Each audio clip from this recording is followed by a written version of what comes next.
Hello again, everyone, and welcome to another edition of This Week in the World of Football. This is episode number 363 for September 24th, 2024. I'm your host, Randy Snow. On this week's show, the Rhein Fire are back-to-back champions of the European League of Football. Arena Football 1 is holding an owners' meeting in Chicago to discuss the 2025 season, and the Pac-12 isn't dead yet.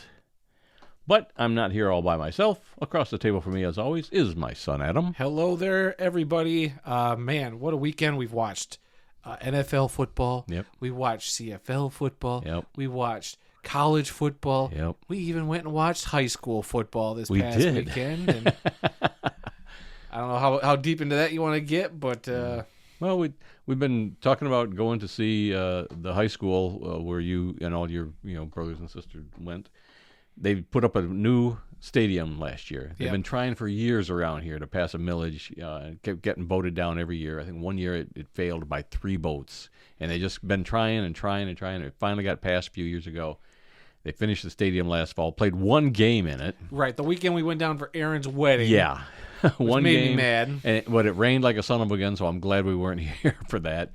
So we finally went to a game this past week and had a good time. The team Boy, they got blown out. lost 49-0, but the stadium looked great, and it was fun. It was fun to see. I mean, it was a cool stadium, but man, I don't know if I'll go back. I was originally going to make a video for the YouTube channel about our experience there, but I had such not a bad time, but it was such a downer because I was in marching band in high school, so the marching band's down to 20 people. And because when I played, we had 80, 90 kids, and it was awesome, and we were a great band, and now it's nothing, and it was a little sad, and then the football team I thought was going to be a little better, and they were what, 2-1? They were 2-1, so they played a couple of good games, but man, the team they played just had their number, and our school couldn't do anything. Yeah, really, it was sad. So that was a bummer.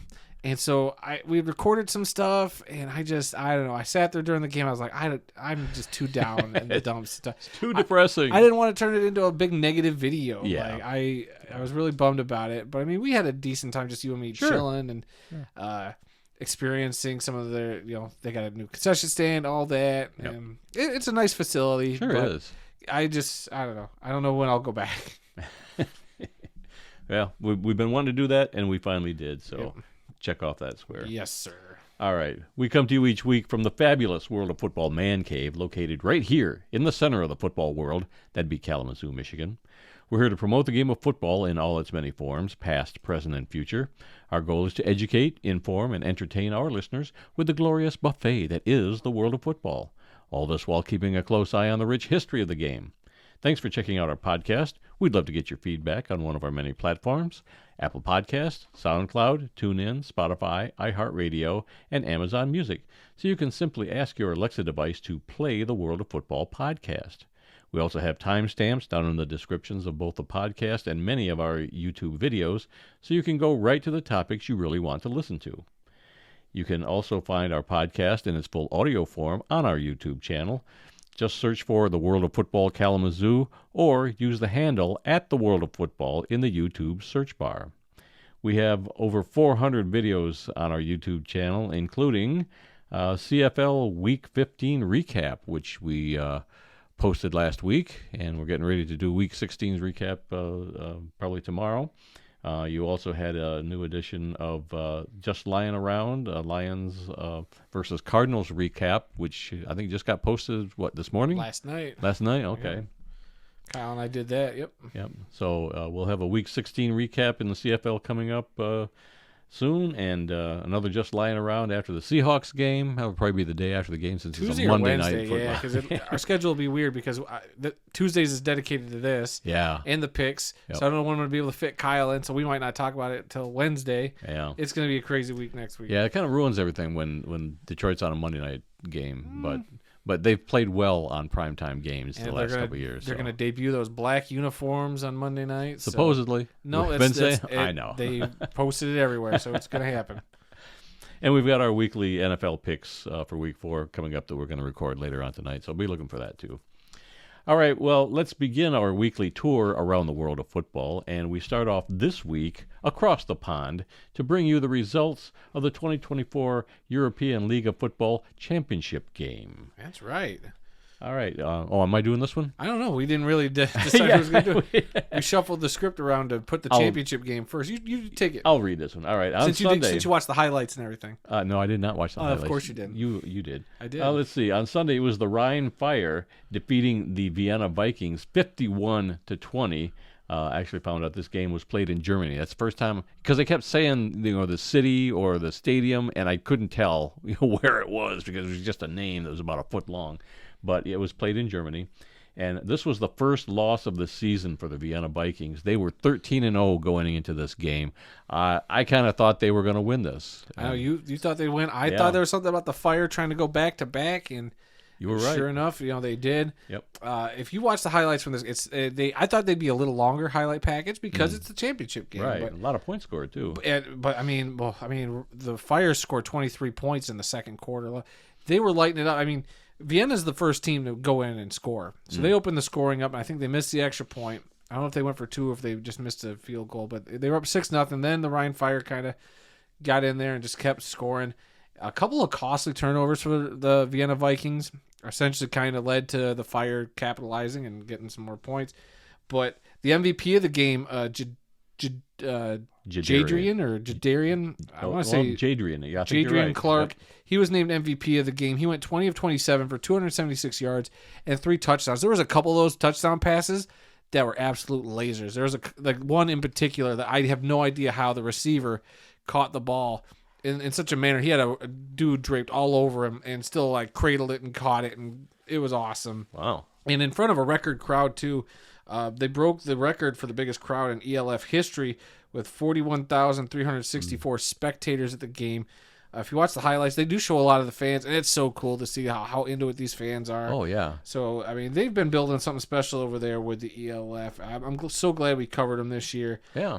For the Fire to go back-to-back. They already had league MVP, and we never talked about league MVP. Glenn Tunga, the running back there, though, he had a touchdown in this game. He did a lot during this game. But you knew about him all season long. He was the guy that when I watched the highlights, I was like, this dude just looks special. He's the one that ended up, he led the league in rushing, got the MVP award. So I thought the ELF, for watching it from afar, kind of like we have, and I mean, I'm curious next year to see how more in-depth could we get. Could we get some stats maybe, or are we going to maybe try to watch more highlights, because I had a blast watching the highlights this year. I thought they did a good job putting that together. And I don't know. I'm just really looking forward to the future of the ELF. I mean, they did announce a new team for the 2025 season, the Nordic Storm, who are going to be playing in Copenhagen, Denmark. They're going to be the 18th team. So that's pretty cool. I wonder if they're going to add any more teams. Are we going to lose some teams? Because this year was a really tough year for the Barcelona Dragons, so I'm nervous that they're going to not be around for next season. So we'll see. Well, if they stay with 18 teams, then one team won't have a bye every week, like they had been doing. Yeah, but being back-to-back champions for Rhein is a pretty big deal. It's pretty good. I mean, they had a lot of the Vikings had such a great season, though. No knock to them. Yes, absolutely. I just feel like they get to the championship game and, man, just some uncharacteristic drops and just some really, really bizarre fumbles, and just man, I can't believe that guy fumbled that ball there, and the Fire just capitalized, but they were clearly the better team, and I mean, well, maybe the fact that they were undefeated, they were overconfident going into that game. Maybe not. I hard to say, but I'm just glad they got a thrilling championship game, a high-scoring championship game. And speaking of championship games, the ELF has already put out there, if you want to get your tickets to next year's championship game in Stuttgart, you can save 15% off your tickets to that game already if you go and get tickets. So if you're into that, I mean, it'd probably be pretty cool. I like their championship trophy. I don't know. I have liked everything I have seen from the ELF this last year of covering them. Yeah, talking about the record crowd, I think a week or two ago they had sold 35,000 tickets to the game. I think we reported that, and now to see that there was actually 41,000, over 41,000 people there, that's pretty cool. Did we report it or did we regurgitate it? Because I don't feel like we report a whole lot. We talked about it. Let's just put it that way. We talked about it. That is fair. But yeah, so kudos to the ELF. Like I said, they are such a great up and coming league. I feel like I don't know if we'll see any of these guys pop up in the NFL. I would love to see a Glenn Tunga get a shot at an NFL roster. Maybe even the CFL. Or CFL. I think the CFL might have an agreement with them to bring players over. But good for them. I like their social media presence. So if you haven't yet, go check them out. If you're new here, they have impressed me all season long. That's all I got. Okay. All right. So now we are going to head back stateside and talk about a little old league we like to call the NFL, which just completed week 3. And Adam, why don't you break that down for us? All right, yeah, we're going to go through the scores, everybody. I mean, surely everybody, if you're listening to a football podcast, you're at least following the NFL. You watch the games you want to watch. You've watched the games. You know a lot of what happened. So we're gonna breeze through some of these. On Thursday night, Aaron Rodgers got his home debut win with the Jets, 24-3 over the Patriots, a team they haven't been able to beat in a while. I only watched some of this game because my new favorite show premiered on HBO that night, and I ended up watching that instead of finishing the game. Oh, the Penguin, by the way, it's a great show on HBO or Max. Go check that out, everybody. Not a sponsor. Then on Sunday, the New York Giants upset the Cleveland Browns 21-15. The Chicago Bears. Was it really an upset that the Browns lost? I consider it an upset because the Browns, were considered I won't say the better team going into the season. Nobody gave the Giants a shot, except for me during the picks. True. The Indianapolis Colts beat the Chicago Bears 21-16. I watched most of this game. This is one of the worst games I've ever watched in my entire life. I don't care that Caleb Williams threw 300 and whatever yards. I didn't think he looked that impressive. I'm not impressed with that Bears team at all. They can't protect Caleb Williams to save his life. I'm just not impressed. And even the Colts winning that game, not impressed. So once again, Hard Knocks put a unusual spin on a team that made them look better than they actually are. They always do. It's just not even mince words. All right, how about this? The Vikings are on fire right now. I don't know where or how this happened. Yeah. The Vikings defeated the Houston Texans 34-7. Sam Darnold just playing out of his mind. Give kudos to the Vikings over there. They have done something I didn't think was going to happen. I didn't think they'd be this good. I had no expectations for Sam Darnold. I didn't think I figured maybe he'd win him a couple games, but he's playing like the league MVP right now. But is that going to be sustainable? We'll find out. But definitely the Vikings are a surprise team so far this year. Mm-hmm. The Philadelphia Eagles went in and defeated the surprise team of the first 2 weeks, the New Orleans Saints, 15-12. Didn't catch much of this game, but it seemed like a just knock them out, drag them out type of game. Came down to the end there. The Eagles got the victory. The Pittsburgh Steelers are now 3-0 under Justin Fields as their starting quarterback. They beat the Chargers 20-10. Steelers, another team that I wasn't really expecting much from this year, and they have they're not pretty wins, but wins in the NFL are wins in the NFL. Yep. So the Denver Broncos shocked the Tampa Bay Buccaneers 26-7. Goodness gracious. I had a boss come up to me and he said, "Hey, I'm in a survivor pool league. What's a team this week that's a guaranteed win?" And I looked at the schedule. I said, Tampa Bay beating Denver is probably your lock because Denver's terrible. Goes to show you what I know. Is that why you had to work overtime every night this week? Well, he said he'd buy a World of Football hat if they ended up winning, and they didn't. So he's like, well, I'm going to tell you right now, I didn't buy a hat. So... then the Green Bay Packers defeated the Tennessee Titans 30-14 with the quarterback that the Titans traded him for a sack of beans. Malik Willis, how about that? Green Bay, kudos to their coaching staff. I know as Lions fans we shouldn't be giving them any credit. Right. But Matt LaFleur, what a job. I mean, you lose your starting quarterback in week 1. You trade for a quarterback that a lot of people have given up on, including the Tennessee Titans and Malik Willis. And what has he done but come in there and just been super efficient and filled that role, and then goes and beats his former team. And Will Levis, the quarterback for the Titans, continuing to give us just memeable, hilarious still pictures. Like every week there's been something crazy that happens to Will Levis that just becomes internet, fodder. Mm-hmm. The Carolina Panthers, after benching Bryce Young last week, Andy Dalton, the Red Rifle, comes in and leads the Panthers to victory. Didn't see this coming. They defeated the Raiders 36-22. I'm shocked. Do we now have to watch out for Andy Dalton leading the Panthers to, the promised land this year? What do you do with Bryce Young now? Oh boy, what a situation Carolina has found themselves in. Hey, kudos on getting the win, but now you got a bunch of question marks around your starting quarterback. Yeah. Let's see. The Miami Dolphins fell to the Seattle Seahawks 24-3. The Baltimore Ravens held off the Dallas Cowboys 28-5. Love to see that. The Detroit Lions held off the Arizona Cardinals 20-13. And boy, I don't know how you felt about this game, but it wasn't pretty. It was definitely not pretty. But a win's a win. A win's a win.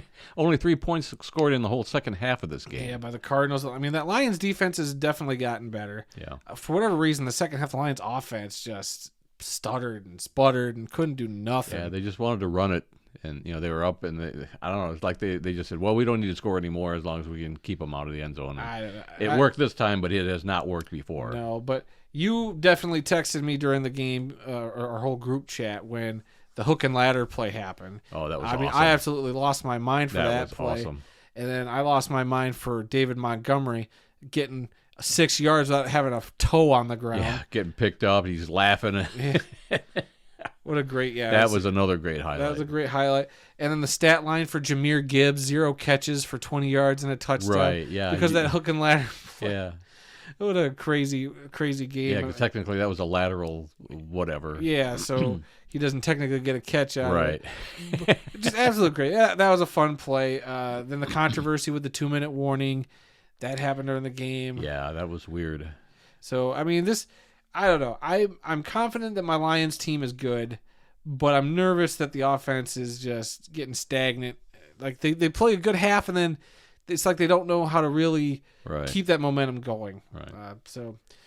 Did you hear that Dan Campbell is having to sell his house? Yeah, because for safety concerns, because his address got leaked online. Yeah, well, apparently, I think the story came out today or yesterday that it was a boy in the class of one of his daughters was upset that the Lions lost the NFC Championship game, and he put Dan Campbell's address out online. Really? Apparently, that's the story going around. I think that was in the Detroit News today. I did not heard that. Yeah, go check that out. I mean, we live in an age where you can find anybody's address. True. But I mean, I don't know. I mean, I could have looked up Dan Campbell's address. I wouldn't have done anything about it. But I don't know. People are like, well, anybody could have found the address. Why is this such a big deal? That's not the point. The point is people, invading somebody's privacy or going to somebody else's home to just harass them because they lost the football game. Get over yourselves. Like, was I bummed at some of the calls Dan Campbell made? Sure, but I mean, it's a game. Yep. And I mean, hindsight's 2020. If he would have gotten those plays, we wouldn't be talking about that. Right. So I don't know. I think it's disgusting that people would even do that, and to find out that it was a teenager in his daughter's high school class or whatever, it just sucks. Yeah. You hate to hear that. I feel bad for Dan. Yep. So yeah, I guess they said it's on the market for $4.5 million. His house. I think I saw that. Oh. So yeah, that's tough. I didn't see that one. Yeah. Let's see. We had a couple games left to go. The Los Angeles Rams had a big comeback against the San Francisco 49ers, 27-24. They were down for a good chunk of this, and they just clawed their way back. Kudos to the Rams for getting that win. And that whole bottom of the NFC West, though, the Seahawks are 3-0, and I think the rest of them, the Cardinals, Rams, and Niners, are all 1-2. So then on Sunday Night Football, the Kansas City Chiefs and the referees defeated the Falcons 22-17. I didn't watch this game, but I figured the Chiefs would win. But oh boy, the interception that wasn't, or the pass interference that wasn't called during that game, just unbelievable. Yeah, I don't know how the Chiefs keep. We talked about it last week. I think about how Patrick Mahomes has had the most plays picked up, interceptions, flags picked up. Yeah, but to not have your defense called for pass interference is just ridiculous. Hey, Lions Cowboys a few years ago in the playoffs. I guess. Obvious to everybody. I guess, but you hate to see it. That's why the NFL needs a command center. Officials make mistakes. Yes, you should be able to challenge just about anything. But I also think having a command center, make sure that all these calls in crucial situations are made right. Pass interferences, while sometimes subjective, having a sky judge that sit there and go, no, look, that's clean. They were both hand fighting. Right. Let that one sit. Or, yeah, that's egregious. Better call that one. Yep. Like that, they need more of that. And yeah. Speaking of ugly, though, Monday Night Football had a doubleheader. The first saw the Bills defeat the Jaguars 47-10. And then your second game saw the Commanders get a win in Cincinnati, defeating the Bengals 38-33. Yeah. Some other what were we gonna do? I was just going to say, in that Bills game, defensive back Damar Hamlin got his very first interception ever. Oh, heck yeah. That was awesome. I mean, the crowd was going nuts. He was excited. Good for him. They were all what a story. That guy's going to get a movie someday. I don't know what channel, what network, he's getting a movie someday. Probably. Yeah. I mean, you go from death's doorstep to literally just clawing your way back onto a roster, which was an achievement in and of itself. The fact that he even came back, now to be out on the field, get your interception. Heck yeah, dude! Like, maybe that could be one of those Hallmark movies like they're making with the Chiefs right now. As soon as they're done with that, they'll just move to the Bills and do a movie on Damar Hamlin and his comeback. I hope not a Hallmark. I mean, he deserves better than that. Some other news and notes from around the NFL. Atlanta Falcons owner Arthur Blank was inducted into the team's Ring of Honor during the game against Kansas City on Sunday night. The Falcons also gave fans free hot dogs, chips, and refillable drinks in honor of Arthur Blank's Ring of Honor induction. Did you see the picture of the cup? It was a cool looking cup. The cup had his picture on it, and it had Ring of Honor thing. So still a cool cup, though. It was. But I mean, if you're the owner and you go, who should we induct in the Hall of Fame this year for our team? How about me? And let's give fans away free food. Oh, I don't know if it's in our budget. Let's give them free food. I don't care. They're coming here. They're going to yell for me. I'm giving them free food. I mean, look, he's been a long-time owner of that team. Yes, he has. I mean, the team has been to a couple Super Bowls under him. Haven't won a Super Bowl under him. Right. But I mean, I feel like he built them that great state. I don't know if he's built that stadium for him. I don't know if the city's paying for that. I'm sure he was very influential in getting that. But hey, look, I mean, there's owners. I mean, they could have been one of the worst run franchises. They've been a decent franchise, for the most part. I guess they don't have as bad a history as like the Lions have had. So honor your owner, I guess. I don't know. That's a little weird to me that. Yeah. Put yourself in the Ring of Honor. Yeah. Way to go, me. And then also, Chargers safety Derwin James Jr. has been suspended for one game for repeated violations of playing rules intended to protect the health and safety of players. Essentially meaning he's been lowering his helmet and hitting guys. I think he had a hit in Sunday's game against Steelers tight end. Been warned or flagged repeatedly over these kind of things. Yep, I guess now he got a letter from the NFL saying, listen, we're watching you and don't do it anymore. Pretty much. Thanks for summarizing that in that way. So, and that should be everything from the NFL. Do you have anything else before we move on? No, we're good. All right, everybody. Now we're going to head north of the border. That's right, to the magical land of Canada, where they play football up there, and a way only Canada can, where the Rouges run free and the poutine is everywhere. I didn't write that down. I thought that was pretty good. All right, we might have to add that to next week's intro for that. I hate when I improvise and you're like, that was good. I'm just going to add that. But it's all true. I mean... You could probably spice it up a little bit. Anyway, it was Week 16 in the Canadian Football League, everybody. A league that we love. It's near and dear to our hearts. We love talking CFL. Check out our weekly CFL videos we do, because we're just going to give you a brief rundown here on the pod, and we'll go a little more in depth on that YouTube video. So go to our YouTube channel and check that out when it drops in a day or so. All right, so Friday night, there was a doubleheader. It saw the Hamilton Tiger Cats defeat the Toronto Argonauts 33-31 with a walk-off field goal. I couldn't believe it. I saw these highlights. I just was beside myself. I thought Toronto had it in the bag. Yeah, but then Bo Levi Mitchell leads that Hamilton Tiger Cats team down the field. I'm like, oh, God, please no. Even if they would have made the Rouge, like they would have missed the kick and got the Rouge, it would have tied the game up. Right. Sent it to overtime. But the fact he made it, they win the game. It's just like, goodness gracious, Toronto. You're up 1 week, you're down the next. Yeah. Even the announcer didn't realize that the clock had run out, because he said, and they take the lead. Oh, they won the game. So it was kind of funny that he didn't realize that the clock had run out and the game was over. Because, the CFL's got the rule where if the clock goes and hits zeros, you're still allowed to get that playoff. Right. Which is interesting. I kind of like that rule. Yeah, I'm still getting used to it. It is weird to see, but I kind of like it. It gives you one last chance. Look, the clock's zero, but you get one last play. Yeah. All right. Also Friday night, the Saskatchewan Roughriders defeated the Calgary Stampeders 37-29. Then on Saturday, another doubleheader as the Montreal Alouettes defeated the Ottawa Red Blacks 24-12. These were the two best teams in the CFL, according to me. And well, by the records, yeah, pretty much. I mean, they're both in the same division, so it's not a Grey Cup preview, but it's definitely a matchup we could most definitely see in the postseason. Oh, yeah. Then also Saturday, the Winnipeg Blue Bombers defeated the Edmonton Elks 27-14, and then the British Columbia Lions were on bye this week. So in the standings now, in the East, the Montreal Alouettes now sit at 11-2-1. They have clinched the home playoff game, so they got that all wrapped up. Yep. So no need to worry there. The Ottawa Red Blacks sit at 8-5-1. The Toronto Argonauts at 7-7, and the Hamilton Tiger Cats now breathing down the Argonauts' neck with a 5-9 record. Yep. But it could be interesting because with that record, and we look over at the West, the Winnipeg Blue Bombers sit at 8-6. The BC Lions at 7-7. The Saskatchewan Roughriders at 6-7-1. The Edmonton Elks at 5-9, and the Calgary Stampeders at 4-9-1. Now, I mentioned the Tiger Cats at 5-9 being interesting because never in the history of the CFL, since they've started the crossover playoff spot, which allows a team with a better record to move over to the other division if they have a better record than the third seeded team For the playoffs.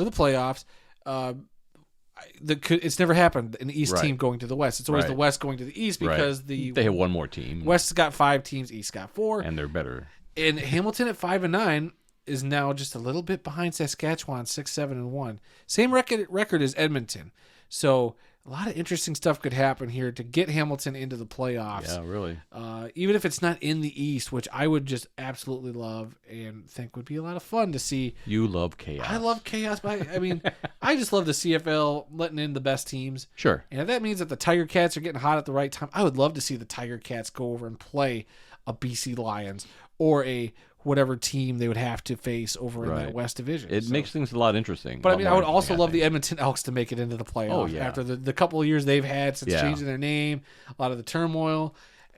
I don't know. Edmonton's been kind of like my second team the last year or so because I've just been pulling for them. Mm-hmm. So, all right, guys, that is going to do it for the CFL action. But now we're going to jump up to we're going to stay in the Great White North and jump over to the collegiate side of Canadian football. And Randy's going to talk about that.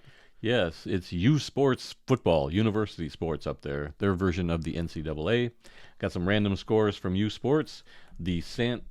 Francis Xavier X-Men defeated the St. Mary's Huskies 19-9 in the Battle of the Saints.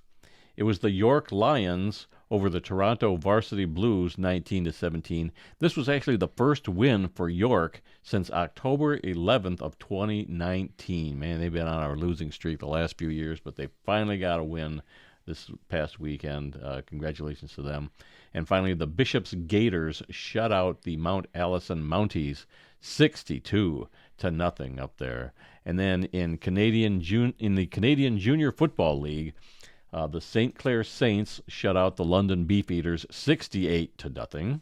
It was the Ottawa Sooners over the Hamilton Hurricanes 29-2. And finally, the Valley Huskers over the Langley Rams 33-5.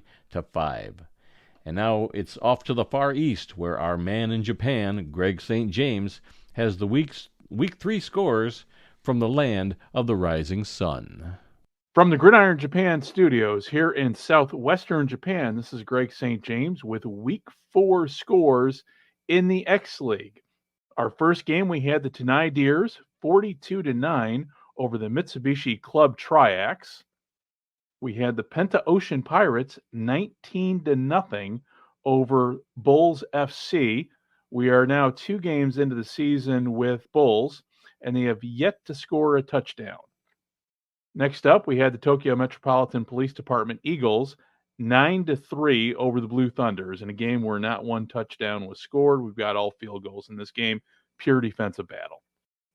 The Dentsu Caterpillars 62-3 over the Shinagawa Bullseyes, in which our own co-host, quarterback Aaron Ellis, graduate of St. Francis University, the University of St. Francis in Joliet, Illinois, actually right around the corner from where I used to live, was 17 for 22, 272 yards, and 6 touchdowns.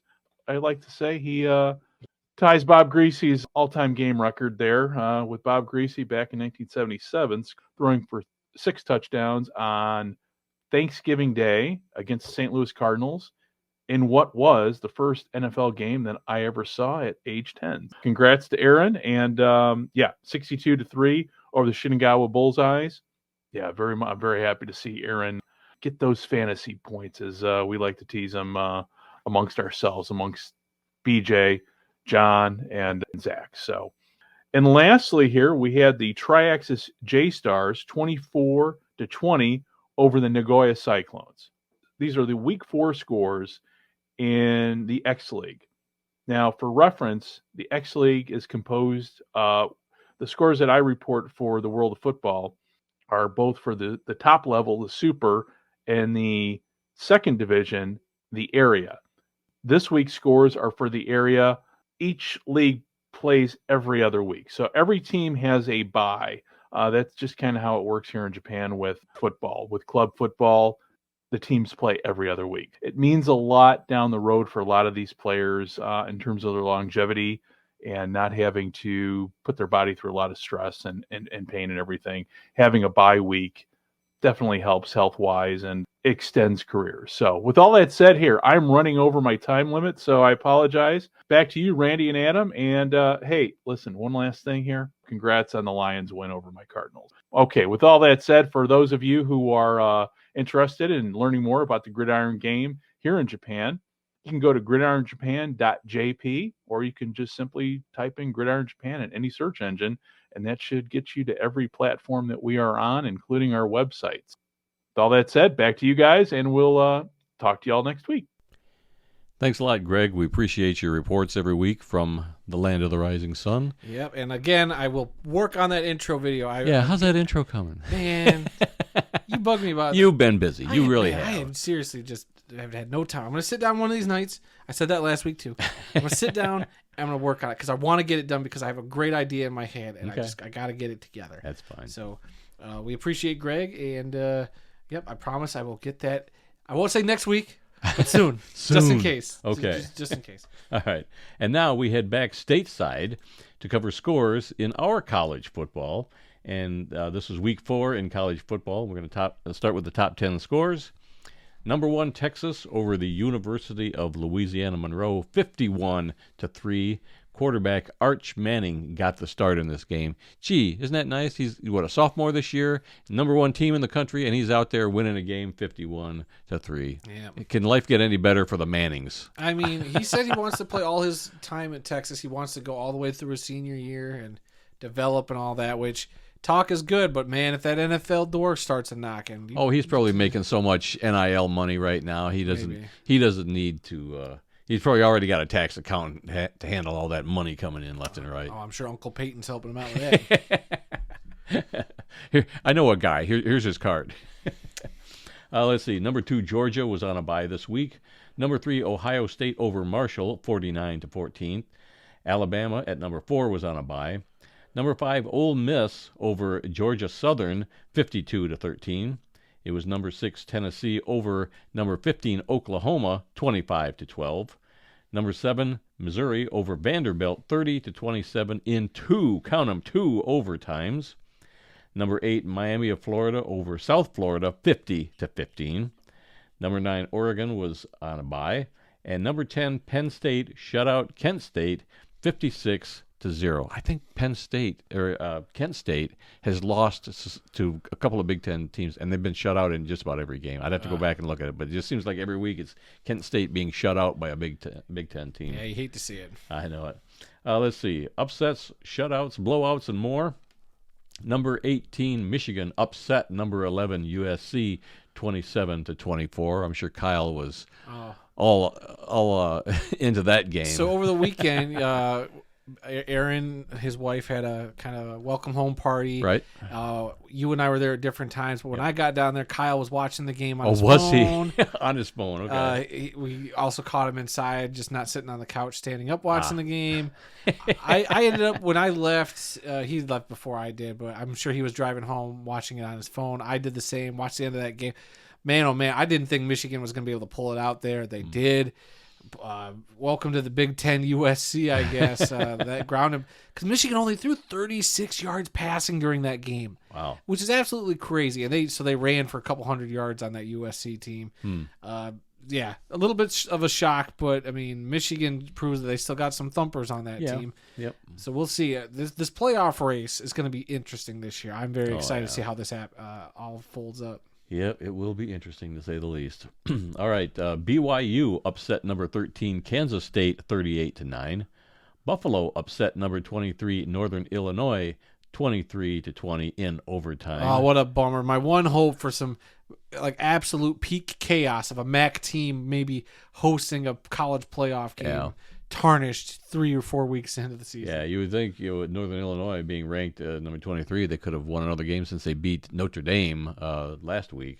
2 weeks ago. 2 weeks ago. But yeah, it just wasn't to be for them. Number 24 Illinois upset number 22 Nebraska 31-24 in overtime. Washington State over San Jose State 54-52 in double overtime. Man, I bet that was an exciting game to watch.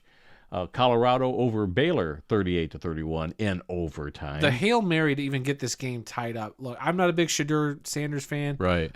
Impressed though. Yes. Still a great play. And then to get the win in overtime. But the controversy before the game because Colorado wanted to wear their all-white uniforms for the game.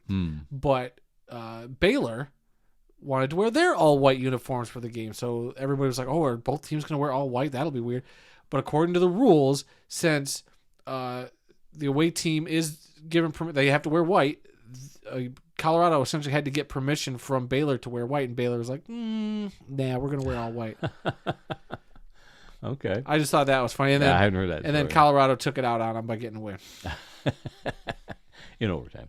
Let's see. James Madison over North Carolina 70-50. Man. Yeah, James Madison, they were, God, weren't they close to getting a playoff game last year or something? They had a great record. They had a great season last year.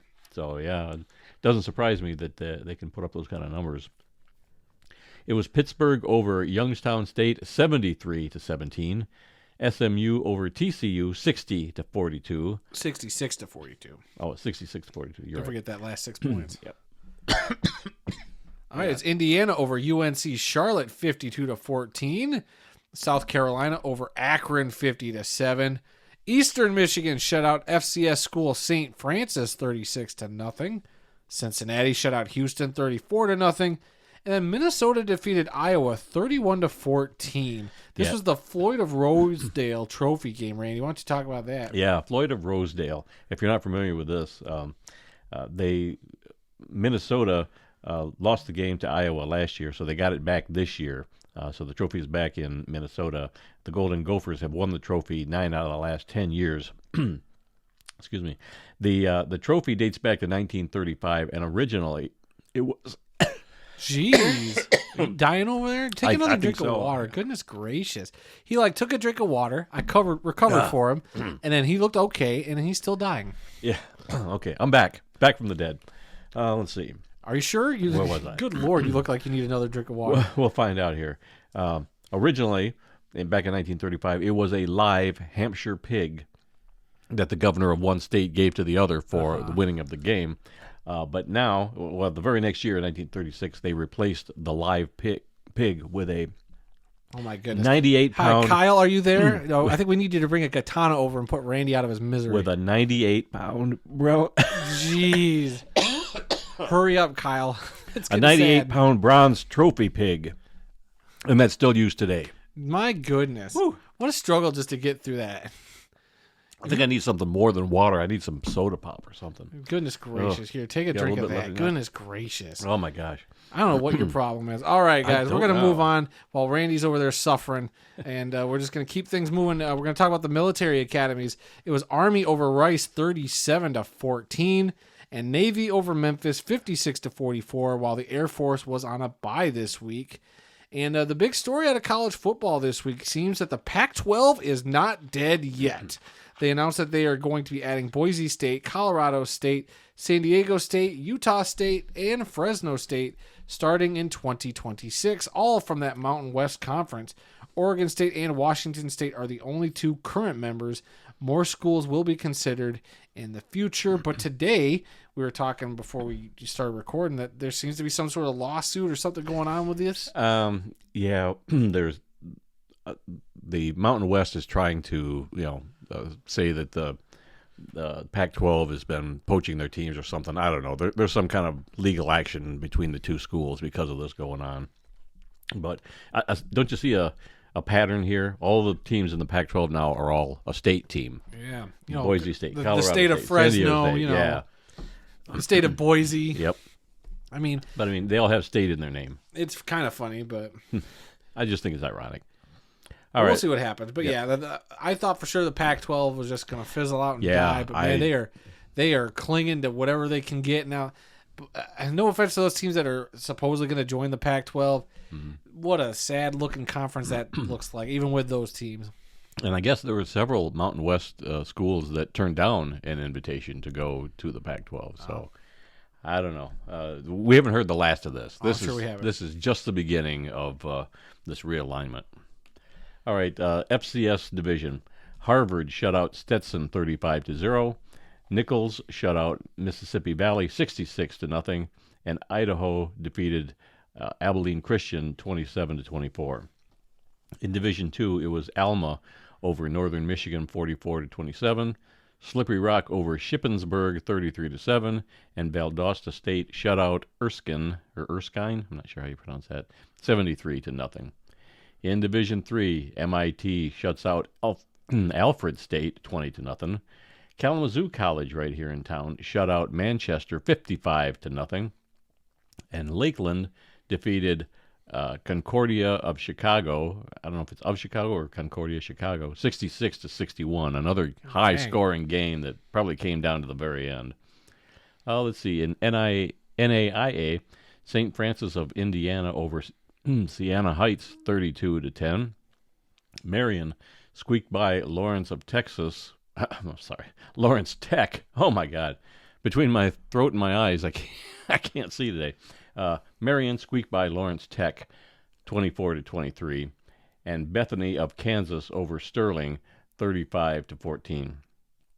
Finally, in junior college football, the NJCAA, Hudson Valley over Nassau 28-7, New Mexico Military over Blinn 21-16, and it was Minnesota West over Central Lakes 58-9. Our beloved Snow College, who was sitting at 4-0, had a bye this past week, so they'll be on the schedule next week. All right, let's talk about some more happenings in the world of football. Arena Football 1. There's an owners meeting going on as we speak in Chicago right now. Not too far from us. We should shoot over there hours tonight. Away. Yeah, maybe they got some pizza left over. Why don't you and your buddy Steven Tice get together and you could get us in that room? Maybe.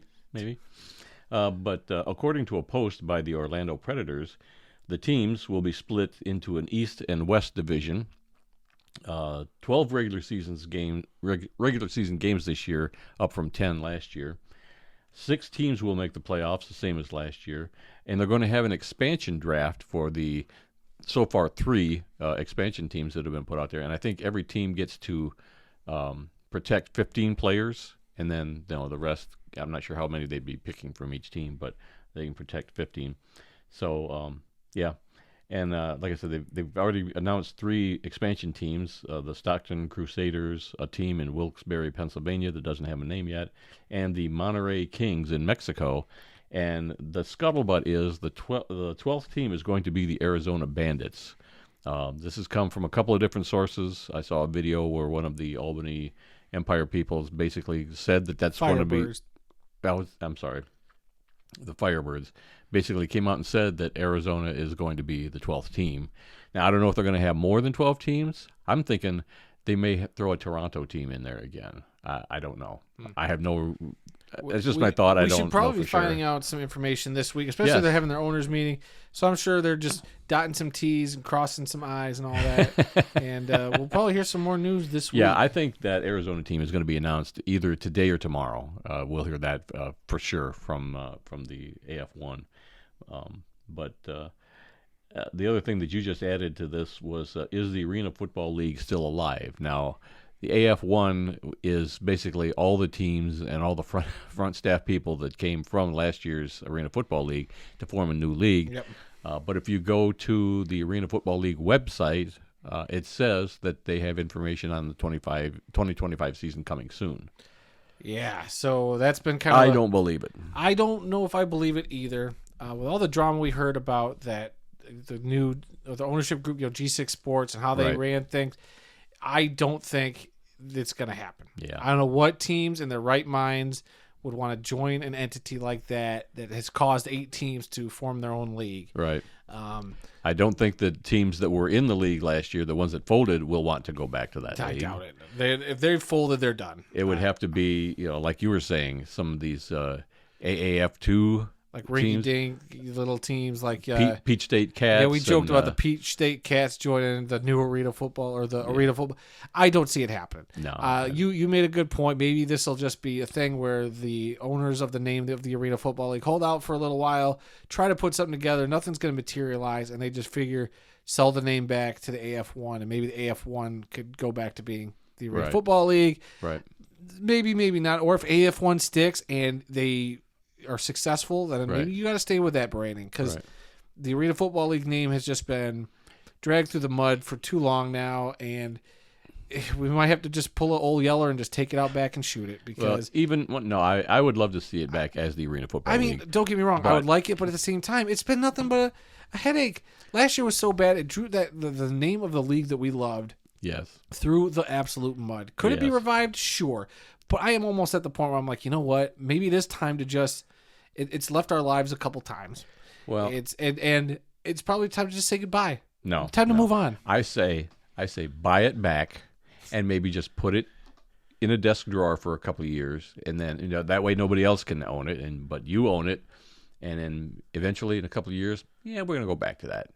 I don't know. We're a solid team. We're a solid league. We've got 28 teams. U.S., Canada, Hawaii, Alaska. You name it. We're huge, and we got a big TV contract. We're going back to the old name now. Maybe not. I don't know. I'm just trying to mentally prepare myself for just like it's done. Like we had that 5 years after they. Nope, I'm not giving they up went on bankrupt. it. I'm not giving up on it.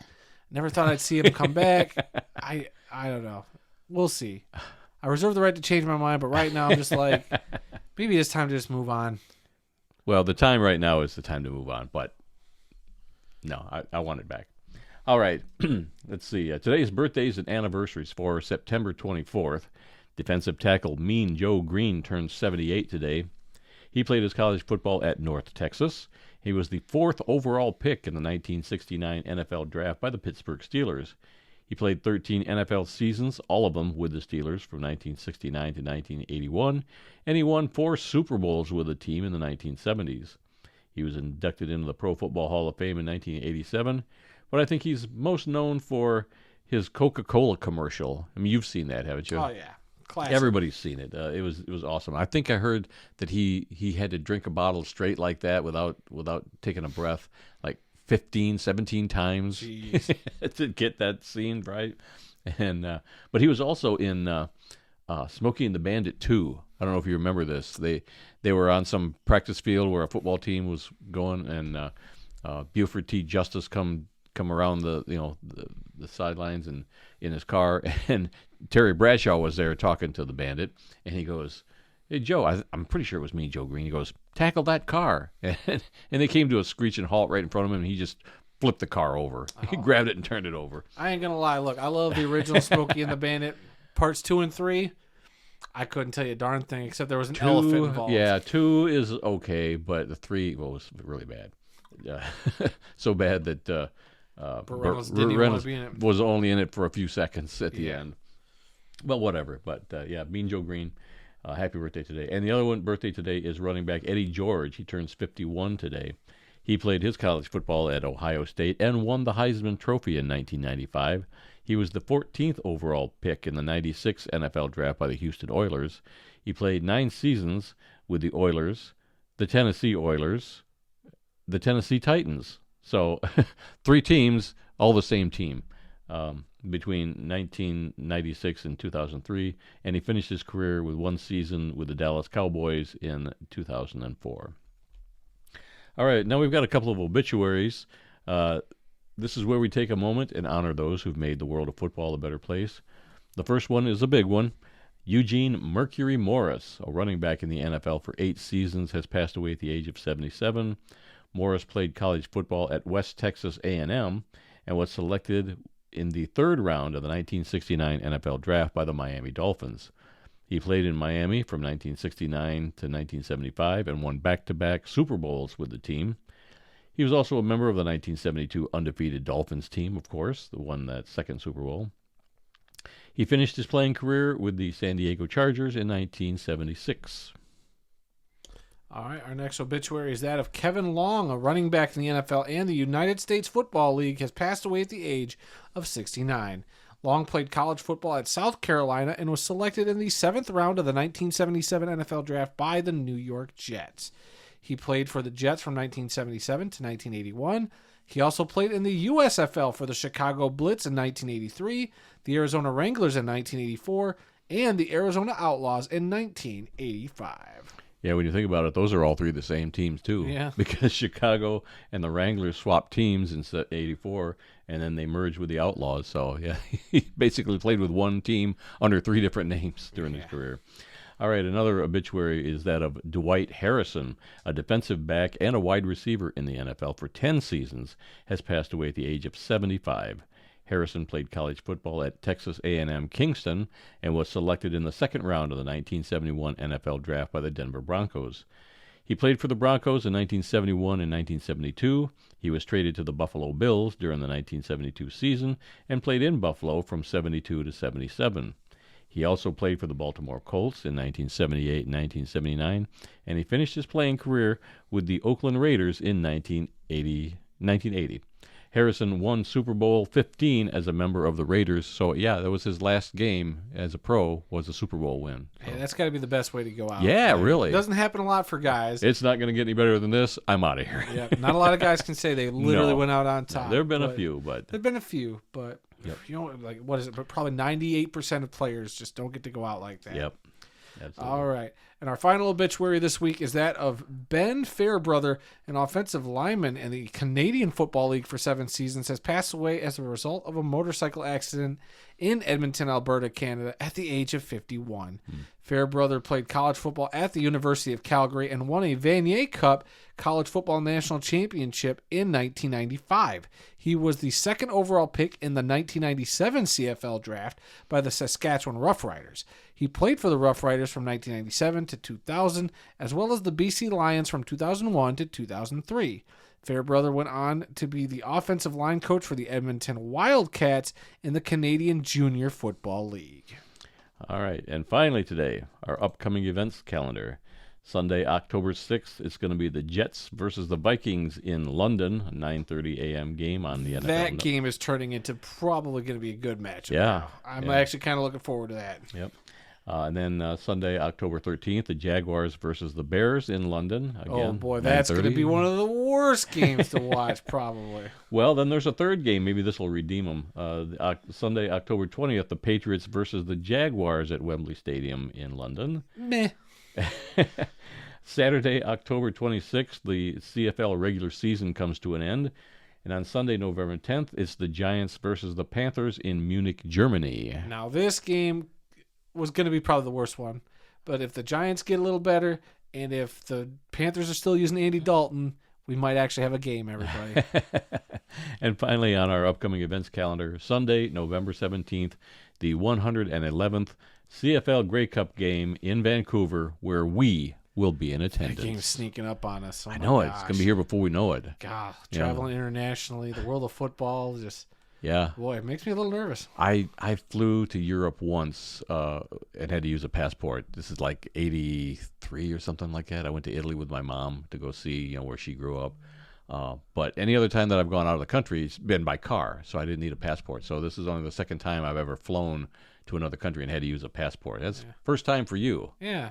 I'm a little nervous about it. I hear some horror stories about the trips coming back from a foreign country, especially Canada. But I don't know. We'll see. I don't think we'll have any problems. It's just going to be different. Yeah. All right. Anything else before we close out this show? Nope. As far as I can tell, no real breaking news from a football league. So I mean, my voice is much better. We can go a lot longer now. I mean, now that I've had a little Mountain Dew. That's up to you. No, I think I'm good. All right. All right, that's all the time we've got for this week. If you learned something during this podcast about the incredible amount of diversity that exists in the world of football, then we've done our job. Visit our website at theworldoffootball.com for news, links, upcoming events, original articles, videos, and more. Our email address is info@theworldoffootball.com. Hey, why don't you guys go ahead and follow The World of Football on Facebook, X, Instagram. The address for all those is TWOF Kalamazoo. New episodes of this podcast are posted on Tuesdays and are available on SoundCloud, Apple Podcasts, TuneIn, Spotify, iHeartRadio, and Amazon Music.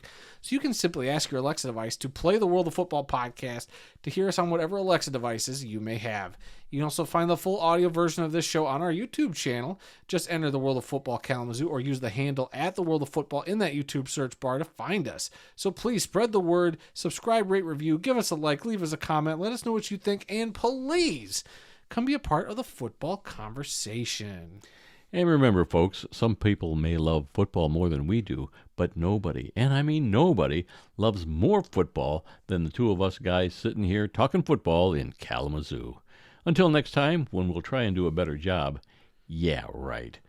I'm Randy Snow. And I'm going to be finding Dad a throat lozenge machine to keep here on hand at all times. Well, I usually keep a Mountain Dew around, but you got a whole thing of water over there. I know, water just wasn't doing it today. A few times. Water just wasn't doing it today. What an excuse.